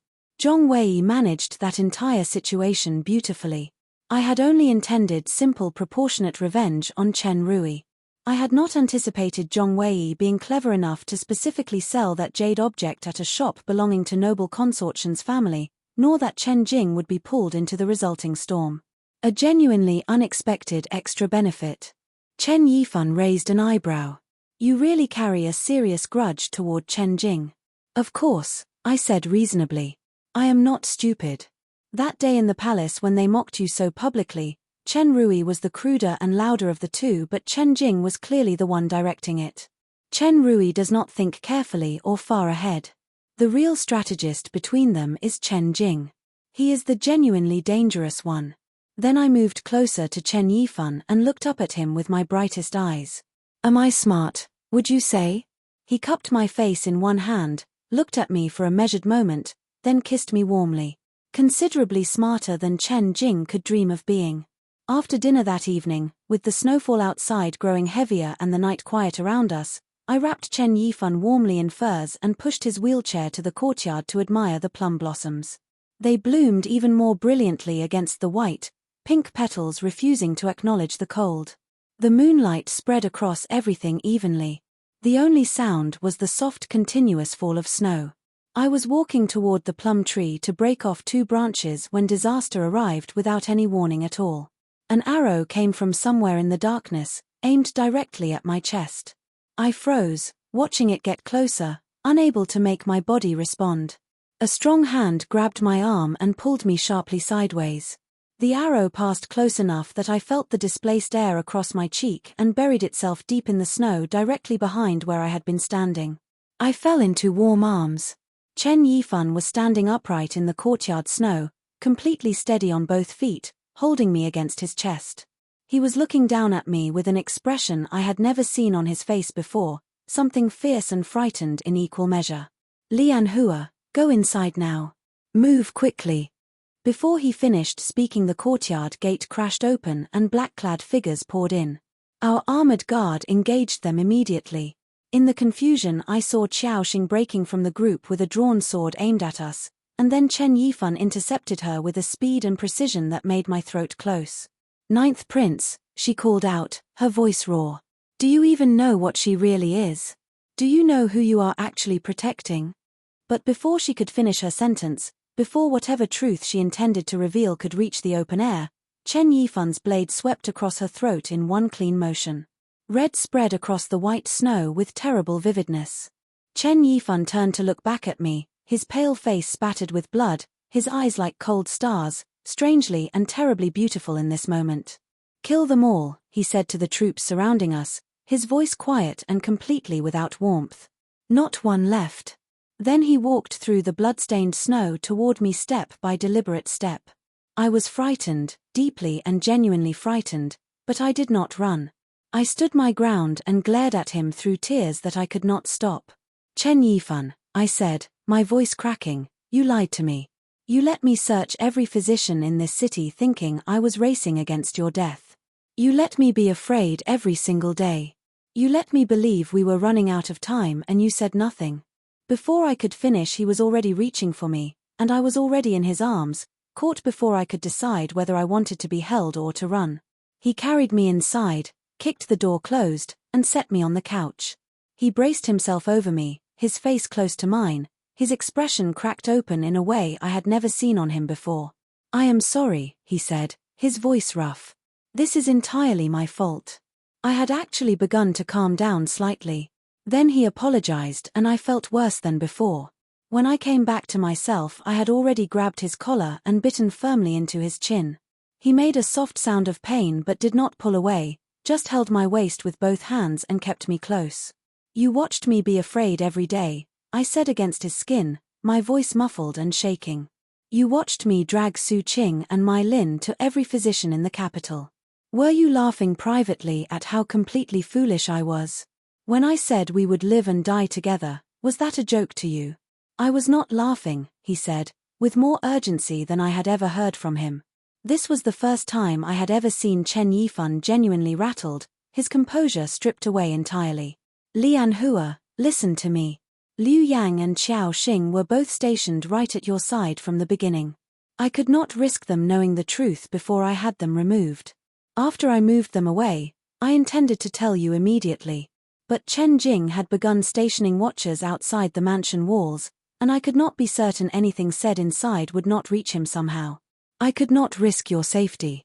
He held my gaze, his eyes steady now.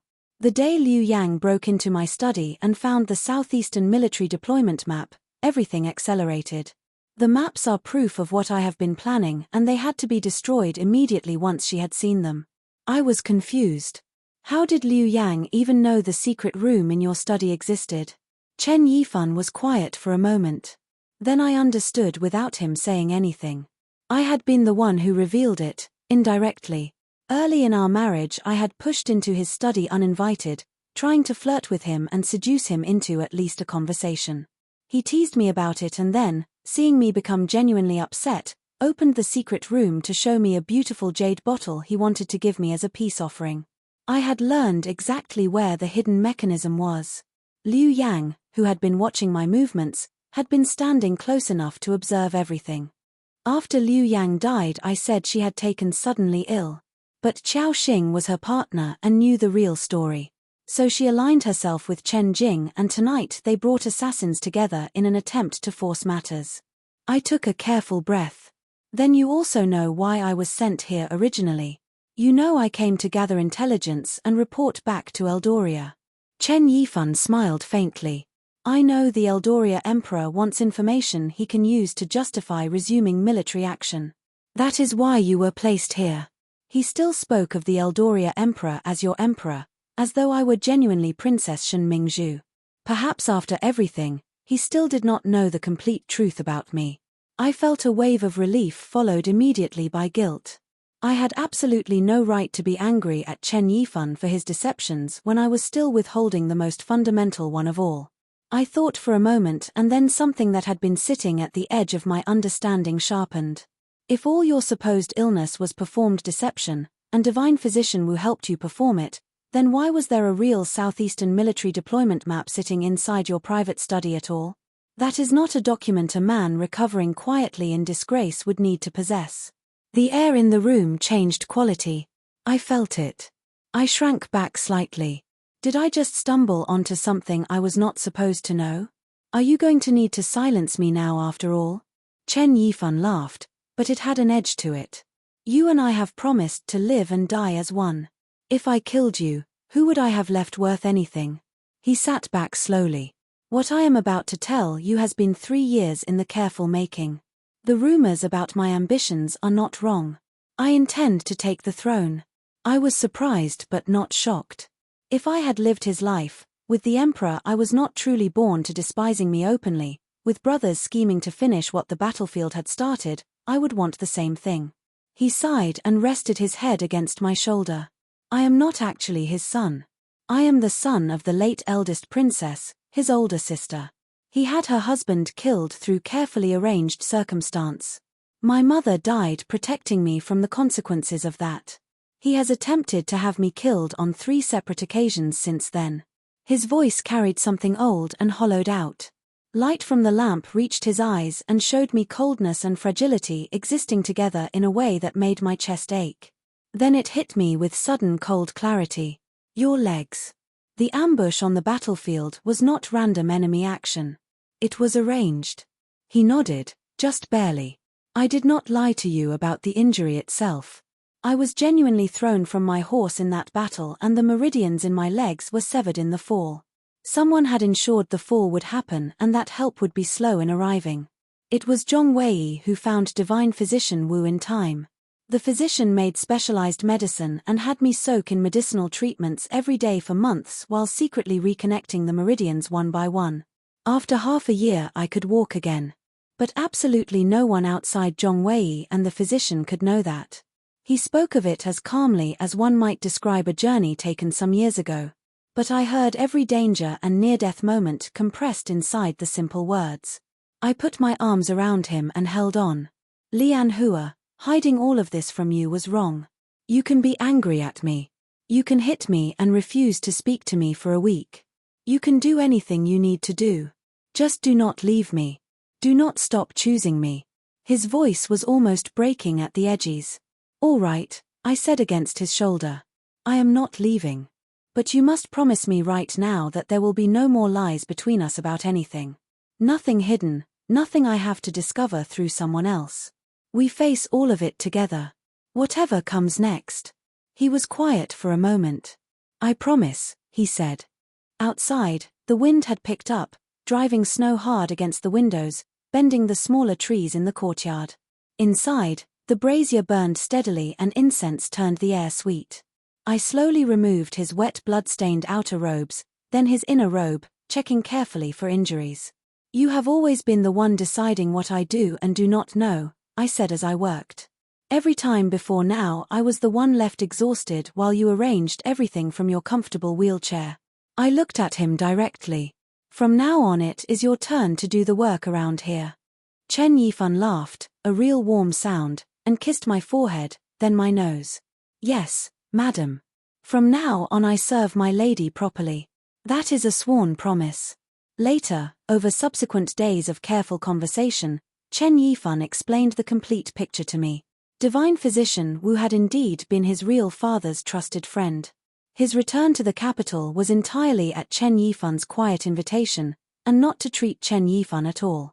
The physician had administered very slow-acting poison to noble consort Li over many months, carefully calibrated to damage her health and appearance without being traceable.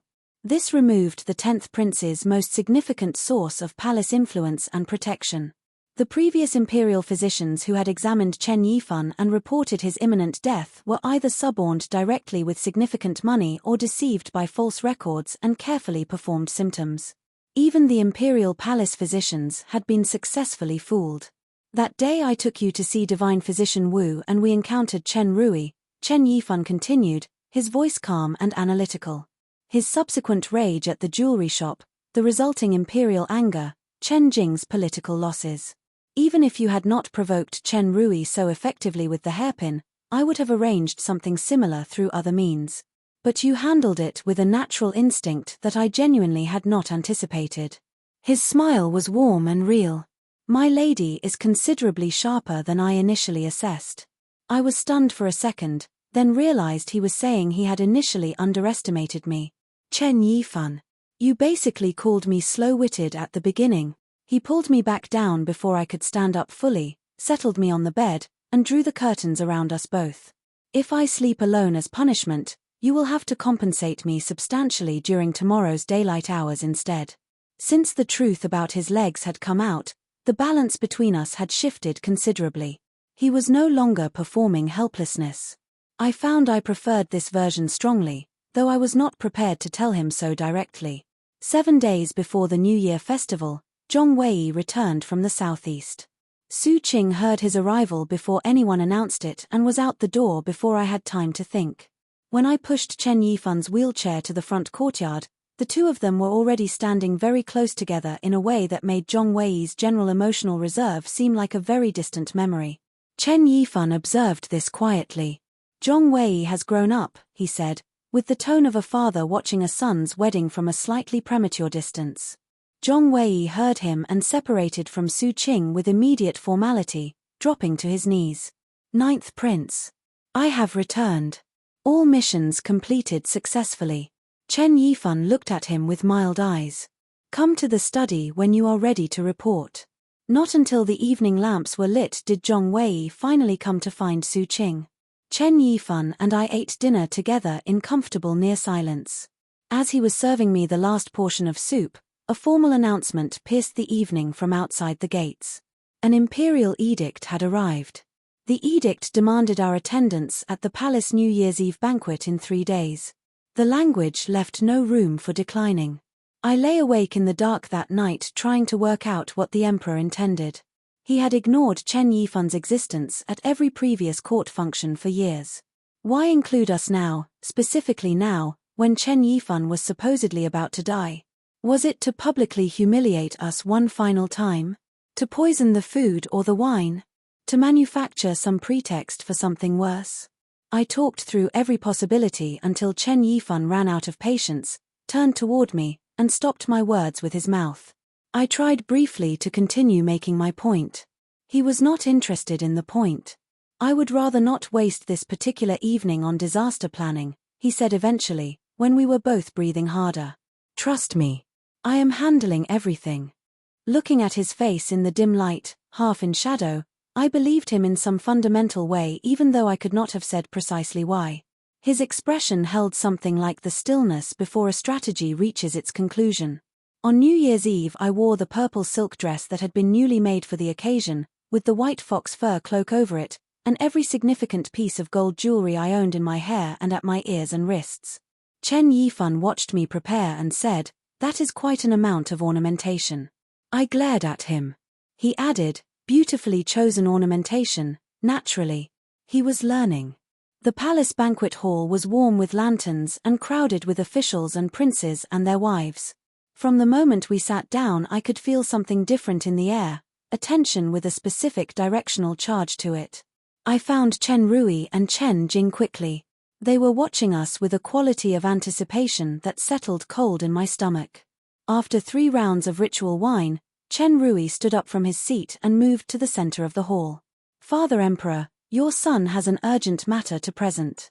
His tone was formal and carefully rehearsed. "The Eldoria diplomatic envoy has arrived in the capital to present New Year's respects, and among them is a person who has been urgently requesting an audience with the Princess Shen Mingzhu. A matter of significant personal importance. Something went cold and specific inside me. The Eldoria envoy. Not Liu Yang and Xiao Xing's deaths discovered, not some military matter. Something else. Something they had planned for this precise moment. Under the table, Chen Yifan's hand found mine. I looked at him. He shook his head just slightly. Do not let your face change. I pressed my hand back against his. All right. Then the real Princess Shen Mingzhu walked into the banquet hall. She wore Eldoria's formal princess crimson, her hair built up high with the white jade crown that I had last seen leaving the palace in her place. Her face was composed and perfectly arranged to convey controlled grief and righteous outrage.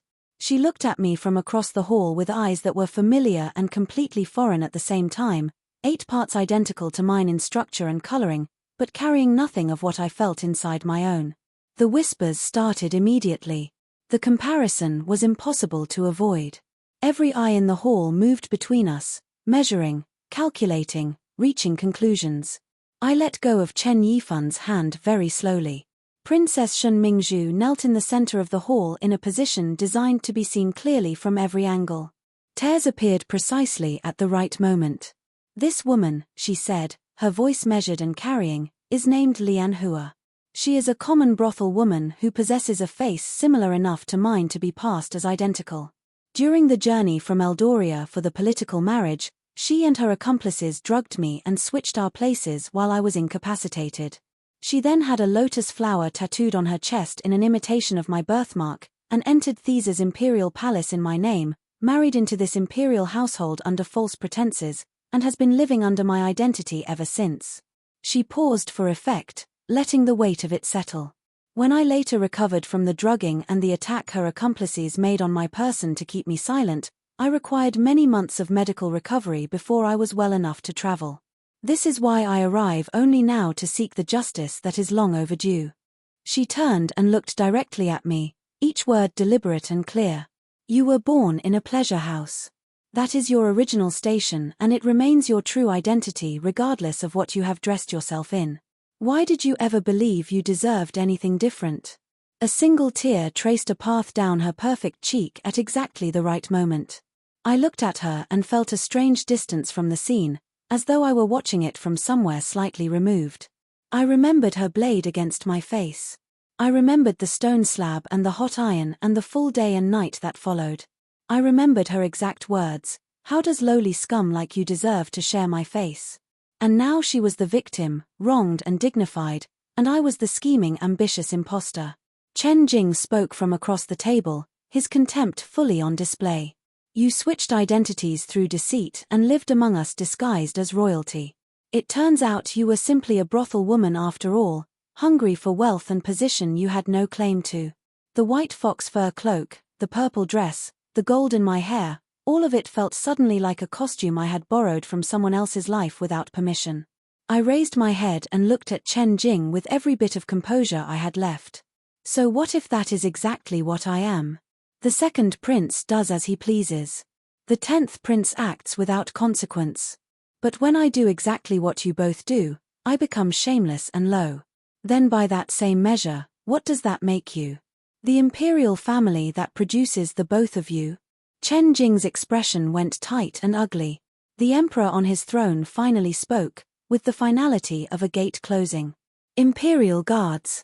Remove her and place her in the prison to await formal judgment. Multiple armored guards began to move toward me.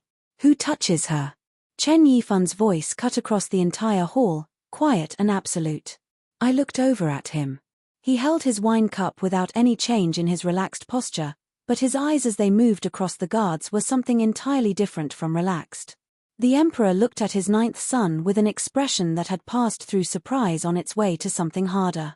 9th son, you would defy my direct order? Do you intend to rebel?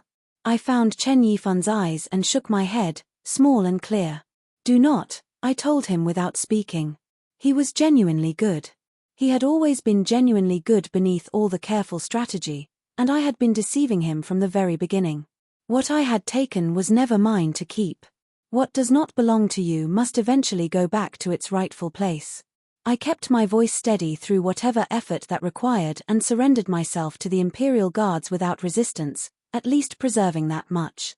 Chen Jing's voice followed me as I walked across the hall. Ninth brother does not have much time left regardless. It is regrettable that what little remains was spent on someone so unworthy. The Imperial prison in the Racer was built from old stone that had absorbed centuries of cold. The guard pushed me into the cell at the end of the deepest corridor and the heavy door sealed behind me. I sat on the straw and looked at the small barred window high in the wall and the snow falling steadily past it in the dark. I sorted through what I understood, trying to find the shape of what had just happened. Princess Shen Mingzhu had come voluntarily.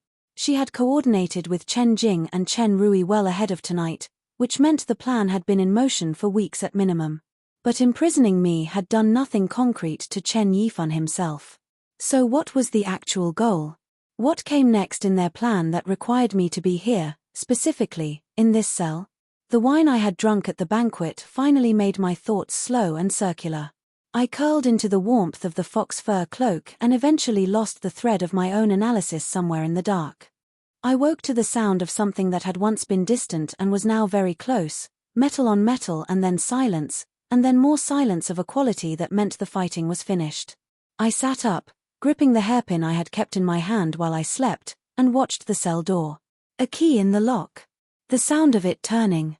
The door opening.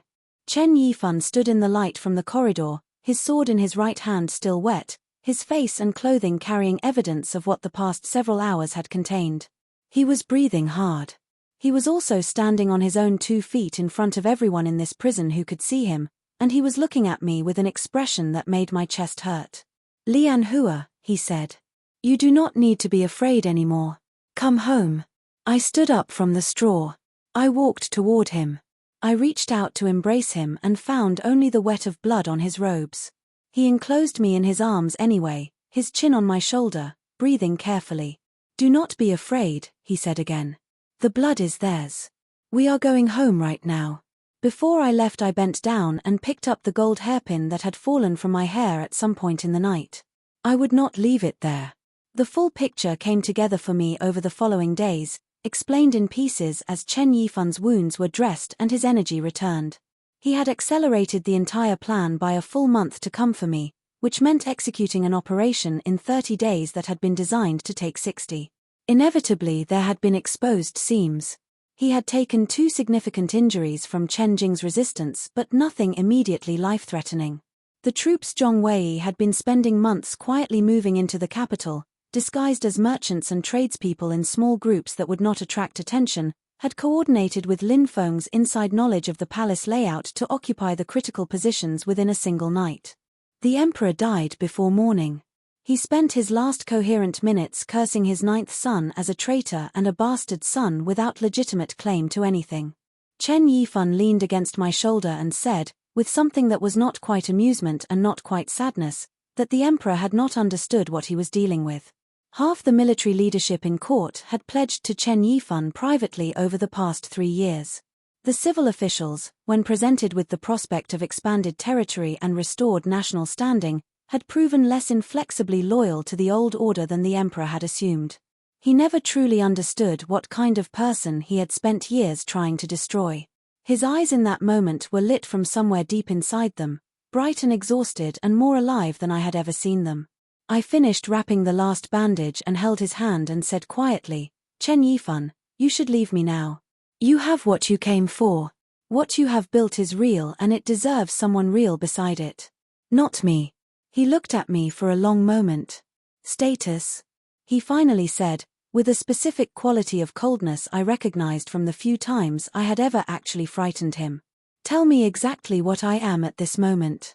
"You are about to be emperor," I said. He kissed me before I could say anything else after that word, with intention and without apology. I tried briefly to redirect the conversation. He was not interested in the conversation. When he finally allowed me to breathe again he said, his voice very close to my ear, "I gave you your chance to reconsider this choice. That night with the wine, remember. You made your decision then. I do not release people I love because they become inconvenient for me to love. Not ever. And then, quieter, almost as though he were telling me something I might already know, I have known you were not Shen Mingzhu since before we reached the first month of marriage. He watched me start to speak and then stop and then start again. The real Princess Shen Mingzhu, he said, is severely allergic to walnut in every form. It produces visible hives across her entire body. She is also constitutionally incapable of ever dancing, having considered it beneath the dignity of her station since early childhood. These were two of the first details my people brought back when I began investigating Eldoria's princess. On the day we returned from the palace and you consumed an entire generous package of walnut cakes with visible joy, and that early comment about dancing, I knew you were someone else entirely. I did not know precisely who. But I knew Shen Mingzhu had not come to this marriage.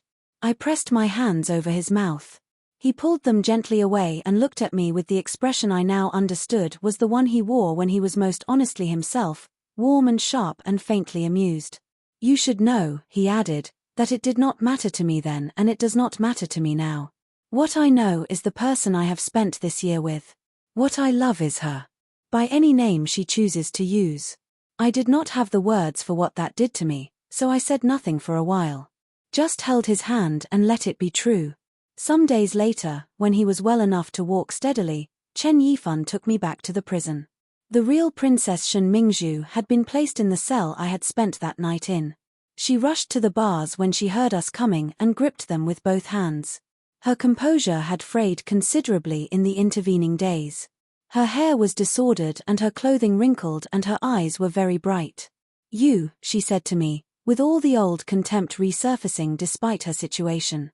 You have no right to any of this. You are nobody. You were born to nothing and you deserve nothing. My Lotus is a true blessing. Yours is a stain on stolen skin. Chen Yifan positioned himself in front of me with complete calm. The Lotus you were born with, he said, is not what you believe it is. Your mother, in order to secure the emperor's attention and outcompete other consorts immediately after your birth, had a specialist mark you with it when you were less than an hour old. The lotus parasites she used produce a distinctive pattern as they live under the skin and they damage their host slowly over many years. That birthmark that your father built his particular affection for you around has been harming you your entire life. You were told it was a heaven's gift. It was a political tool your mother used and you have been paying its cost ever since. Shen Mingzhu stood very still. Chen Yifan continued without inflection. I brought Lian Hua here today so you could see her one final time, not to hear more of this. But there is something you should know before we go. She and you share a father. The Eldoria emperor who sent her here was the same one who fathered her on a woman in a house you would not deign to look at directly. What you called lowly scum is your own blood. Whatever else you want to say about her, consider what that says about the man whose approval you have spent your whole life trying to win. He did not wait for a response. He put his arm around my shoulders and we walked away. He gave Zhong Wei a brief instruction as we passed him. Zhong Wei nodded once. I leaned against Chen Yifan's side as we walked out of the prison into the early spring cold. The sun was pale but present, the kind of light that promises something rather than delivers it. By his side, regardless of every name I had ever been given or had taken or been branded with, I felt like a person of real and unassailable worth. It was a feeling I had no previous reference for. I looked sideways at him. But even with everything you know, and everything that happened at the banquet, others in that court know the truth about who I am and where I come from. If it spreads through the population, if the empire's people learn their emperor married a fraud, does that not damage everything you have built? Chen Yifan stopped walking and looked at me. His eyes were lit with that particular warmth that I had learned meant he was about to say something that sounded simple and contained something I would think about for a long time afterward. Then the story that will be told, he said, is simply the one I choose to tell instead. He kissed my nose very lightly. There has only ever been one Princess Shen Mingzhu in the history of this arrangement. She is standing right here. That is the truth as I intend to record it. 5 years passed. Seasons turned and returned. The racer stabilized under new governance and then began to grow. Zhong Wei and Su Qing had been married for 4 of those years and had a son who had his father's serious expression and his mother's easy laugh. Mai Lin had married a young general from the eastern campaigns. Lin Feng had been restored to full command with significant promotion. On a spring evening chosen specifically by the imperial astronomer at Chen Yifan's personal direction, my coronation as empress took place. Su Qing came to my chambers before dawn, her eyes already bright with feeling. She helped me into the ceremonial robes layer by careful layer, added the phoenix crown to my hair, and when she was finished she looked at me in the bronze mirror for a long moment without speaking. Then she said, "This is the last time I will serve your majesty in this way. Please rise, your majesty. Today is a very important day." I had almost forgotten. She was no longer a household attendant. She was a general's wife and a mother. She had come today as a friend, one final time, for this particular occasion. I looked at my own reflection for a long quiet moment. From the house of blooming flowers to a palace courtyard in chains to a wedding, I had no right to a cell to this mirror, with its heavy crown and unfamiliar robes.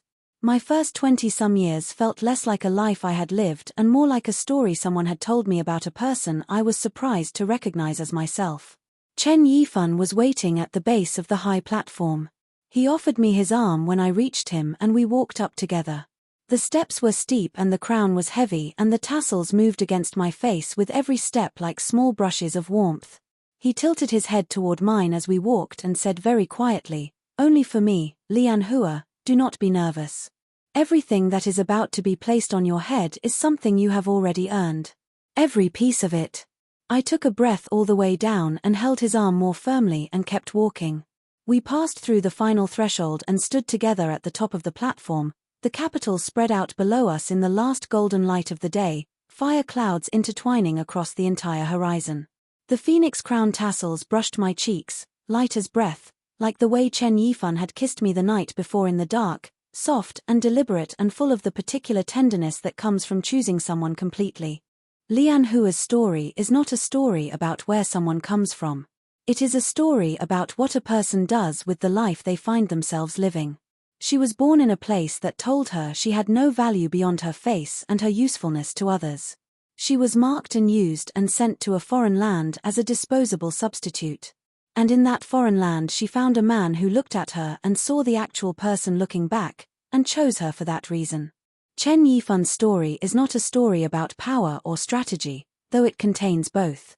It is a story about a man who survived everything that was done to him without becoming only the sum of those things.